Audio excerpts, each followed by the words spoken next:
अब अपने क्वार्टर में चली गई। अदिति भी उसके पीछे पहुंची। माही ने पहले तो उसकी बात सुनने से ही मना कर दिया। वह उससे नाराज थी कि आखिर अदिति ने उसे जय के बारे में पहले क्यों नहीं बताया। लेकिन जैसे तैसे अदिति ने उसे अपनी बात सुनने के लिए राजी कर ही लिया। मंजीत जल्दी से जय के पास आया। क्या हुआ? माही ऐसे रोती हुई क्यों गई? और अदिति से क्या बात हुई तेरी? जय ने उसे सब कुछ कह सुनाया। मंजीत परेशान सा बोला, अब क्या होगा? जय, पता नहीं, लेकिन जो भी होगा मैं उसे स्वीकार कर लूंगा। चलिए क्वार्टर चलते हैं। मंजीत ने जय को सहारा देकर उठाया। दोनों धीमे कदमों से हॉस्पिटल से बाहर निकल गए।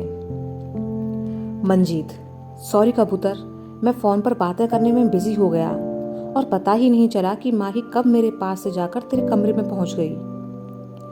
जय मुस्कुरा दिया, इसमें आपकी गलती नहीं है, ये तो एक ना एक दिन होना ही था। रात में मौली राधा माँ के कमरे के बाहर से गुजरी तो देखा कि वो बार बार करवटें बदल रही थीं। मौली उनके पास गई। क्या हुआ माँ, आप सोए नहीं? राधा माँ उठ बैठी। नींद नहीं आ रही थी। मौली, क्या हुआ, आपकी तबीयत तो ठीक है ना? कहते हुए उसने जैसे ही माँ के सर को छुआ तो वो बहुत गर्म था। मौली यह देख घबरा गई। उसने जल्दी से तारा, साहिबा और निशा को बुला लिया। रोहन तुरंत ही डॉक्टर को लेने चला गया। राधा माँ ने बाकी बेटों को यह बात बताने से मना कर दिया। राधा माँ सुबह से देख रही थी कि निशा बहुत शांत थी। ज्यादातर वक्त वह मायूस सी अपने कमरे में ही रही। राधा माँ परेशान सी सोच रही थी कि निशा कितनी मुरझाई सी घूम रही है। मैंने आज तक कभी किसी का दिल नहीं दुखाया था, लेकिन उम्र के इस पड़ाव पर लगता है कि निशा का दिल तोड़ दिया है मैंने। निशा ऋषभ को पसंद करती है। अगर ये बात मुझे पहले पता होती तो मैं उससे ऋषभ की शादी तय कर देती, पर अब क्या करूं? सुनी बाकी सभी के साथ साथ मुझे भी बहुत पसंद है। अगर ऋषभ की शादी उस लड़की से नहीं होती है तो मैं निशा से ऋषभ की शादी करा दूंगी। भगवान करे ऋषभ और तेजस्विनी का रिश्ता हो ही जाए। वही दोनों मुझे बहुत अच्छे लगते हैं। ऋषभ जब सारा सामान गुस्से में फेंक रहा था तो उसे खुद पता नहीं चला कि वो क्या कह रहा है। तभी उसके हाथ में सुनी का टॉवल आ गया, जिसे उसने सुनी को लौटाने की जगह अपने पास रख लिया था। ऋषभ का हाथ हवा में ही रुक गया। वह उस टॉवल को फेंक नहीं पाया। उसका गुस्सा अब शांत हो गया और वह उसे लेकर एक तरफ चेयर पर बैठ गया। अब तक राशि और सुनी भी लौटकर क्वार्टर आ चुके थे। सुनी जल्दी से बालकनी में आ खड़ी हो ऋषभ के आने का इंतजार कर रही थी। थोड़ी देर बाद अंदर से राशि ने उसे पुकारा तो सुनी ने बाहर से ही उसे आवाज दी, हाँ हम अभी आ रहे हैं। ऋषभ को जब सुनी की आवाज सुनाई दी तो जल्दी से उठने को हुआ, लेकिन अगले ही पल वह नाराज सा चुपचाप बैठ गया और पीठ पीछे की ओर टिकाकर आंखें बंद कर लीं। थोड़े ही समय में उसे नींद आ गई। सुनी ने जब देखा कि ऋषभ बालकनी में नहीं आया है तो उदास सी अंदर चली गई। कुछ ही देर हुई थी कि कमरे से आती हुई आवाजों से ऋषभ की आंखें खुलीं। उसने जब सामने सुनी को देखा तो दंग रह गया। सुनी उसके कमरे का सामान वापस समेटने में लगी हुई थी। चुराकर पोस्ट किया है। ऋषभ अविश्वास से उसे देखता रहा, फिर जल्दी से उठकर उसके पास जा पहुंचा। तुम यहाँ? सुनी ने ऋषभ की तरफ देखा और मुस्कुरा दी। तो मेजर तूफान जो तबाही मचाने के बाद सो गए थे, अब जाग गए हैं। ऋषभ, ये सब छोड़ो, पहले ये बताओ कि तुम यहाँ आई कैसे? सुनी, वैसे ही जैसे आप 2 बार हमारे यहाँ आए थे। आज हमने आपका बहुत इंतजार किया, लेकिन जब आप नहीं आए तो हम खुद ही यहाँ आ गए। और जब यहाँ आए तो कमरे की यह हालत और आपको सोता हुआ पाया। फिर हमने सोते हुए शेर को जगाना सही नहीं समझा और आपने जो यह तबाही मचाई है उसे ठीक करने लगे। लेकिन आप तो जरा सी आवाज से जाग गए। सही है, एक फौजी की नींद ऐसी ही होनी चाहिए। ऋषभ चुपचाप उसे देख रहा था। सुनी, वैसे एक शिकायत है आपसे। ऋषभ बेरुखी से बोला। क्या? सुनी ने उसके हाथ में लगी अपनी टॉवल लेकर ऋषभ की तरफ दिखाई। यह हमारी टॉवल यहाँ क्या कर रही है? इसे तो हमने देव सर को दिया था। आपको हमें वापस करनी चाहिए थी ना। और ये कमरे में तबाही कैसी? ऋषभ, भूल गया था वापस करना। मैंने तो सिर्फ इस कमरे में तबाही मचाई है, लेकिन उस तूफान का क्या जो तुमने मेरे अंदर ला खड़ा किया है? वैसे सही भी है, जिंदगी तो किसी और के हवाले करने वाली हो। मेरा तुम पर तो क्या, इस टॉवल पर भी अपना हक नहीं है। सुनी चौंकी। जिंदगी दूसरे के नाम करने से क्या मतलब है आपका? आप क्या कह रहे हैं? साफ साफ कहिए ना।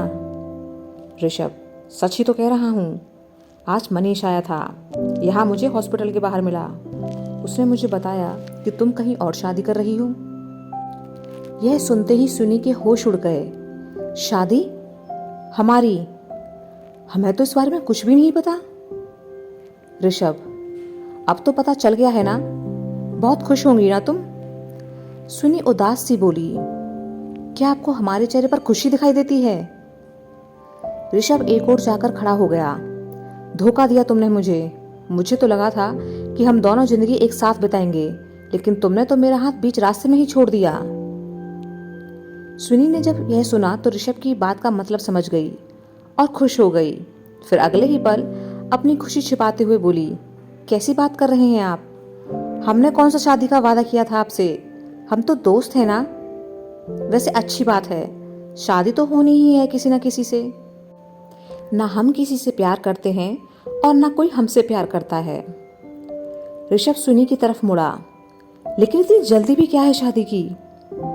सुनी, अगर शादी अभी नहीं हुई तो बाद में अच्छे लड़के नहीं मिलेंगे, और फिर आपके भी कौन सा भरोसे बैठे रहे हम, क्योंकि आप भी कौन सा शादी करने वाले हो हमसे। ऋषभ जोश में बोल गया, तो करूंगा ना शादी।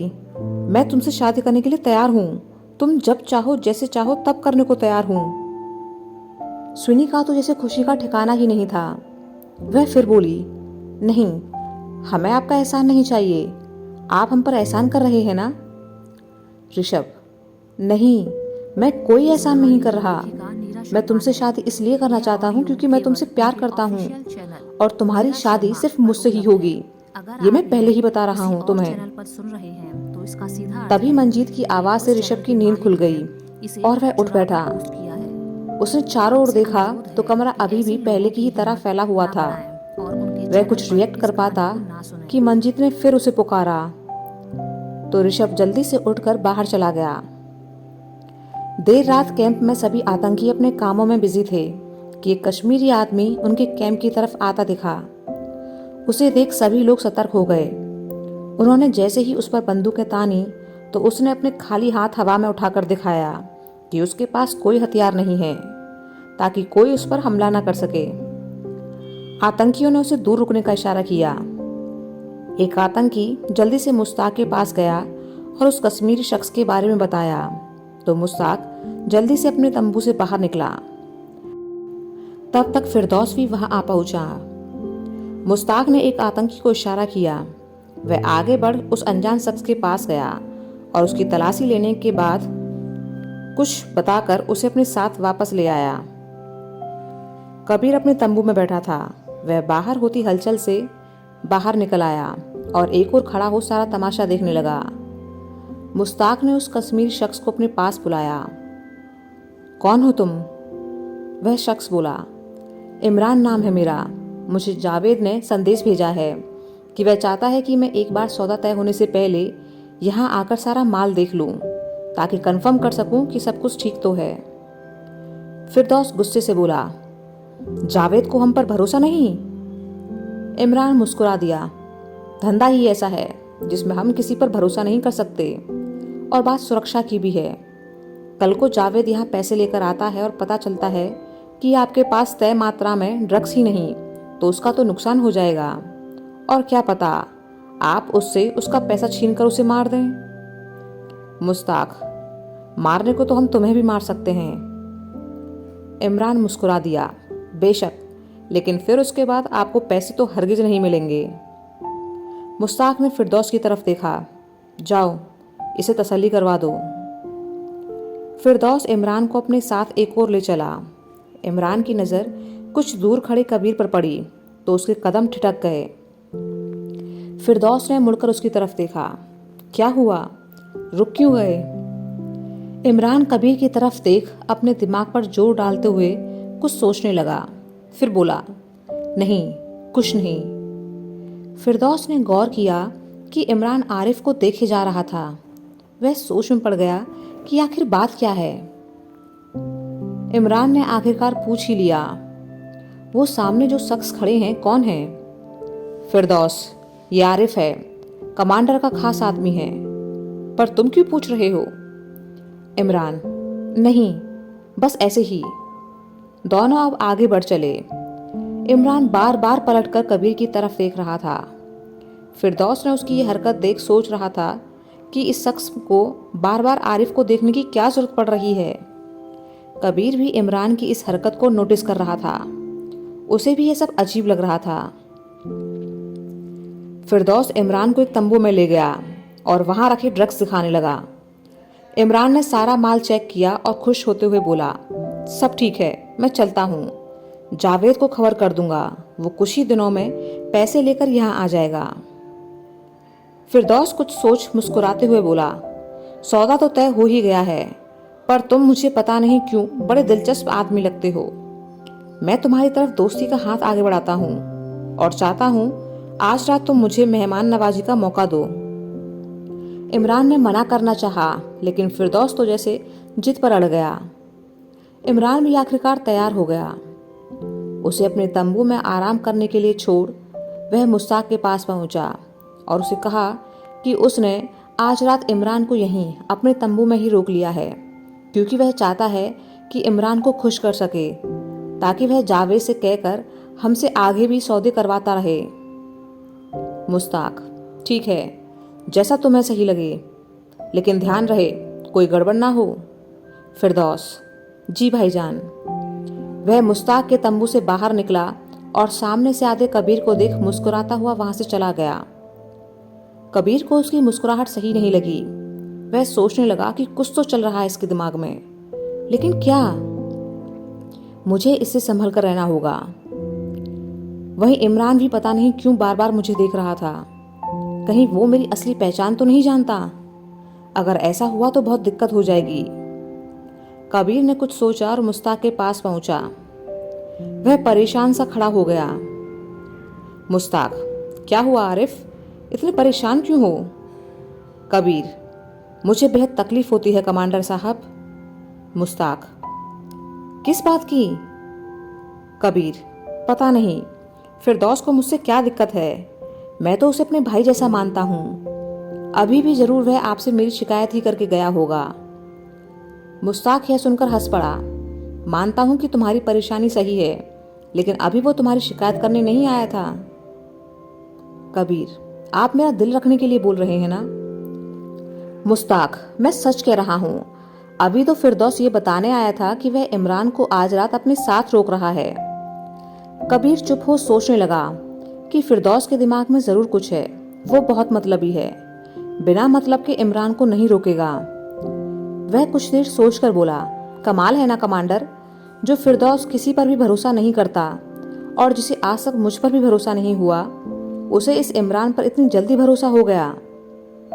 सौदे में फायदे की बात सही है, लेकिन इमरान को बिना जाने समझे यूं अपने कैंप में रखने का फैसला, वो भी फिरदौस जैसे होशियार इंसान का, मुझे हैरान करने वाला लगा। मुझे तो ये इमरान कुछ सही नहीं लग रहा। मुस्ताक को सोच में डूबा छोड़ कबीर मुस्कुराता हुआ वहां से चला गया।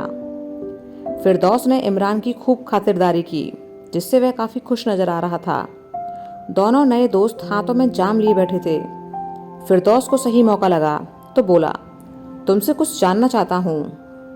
इमरान, हाँ पूछो दोस्त। फिरदौस, तुम आरिफ को बार बार ऐसे क्यों देख रहे थे? क्या कोई बात है? इमरान गंभीर हो गया। माफी चाहूंगा, लेकिन आपके आरिफ साहब को देखकर मुझे ऐसा लग रहा है जैसे मैंने इन्हें कहीं और देखा है, और वो भी किसी और ही अंदाज में, पर अच्छे से याद नहीं आ रहा कि कहाँ देखा है। फिरदौस यह सुनकर बहुत खुश हो गया और उत्सुकता से बोला, अच्छे से याद करो और सोचो कि कहाँ देखा है। इमरान दिमाग पर जोर डालने लगा। कुछ वक्त बाद वह सोचते हुए बोला, मैं पक्का तो नहीं कह सकता, लेकिन मैंने इन्हें शायद वर्दी में देखा है। शायद यह एक फौजी है। यह सुनते ही फिरदौस दंग रह गया। फिर अचानक से एक जोरदार हंसी हंसने लगा।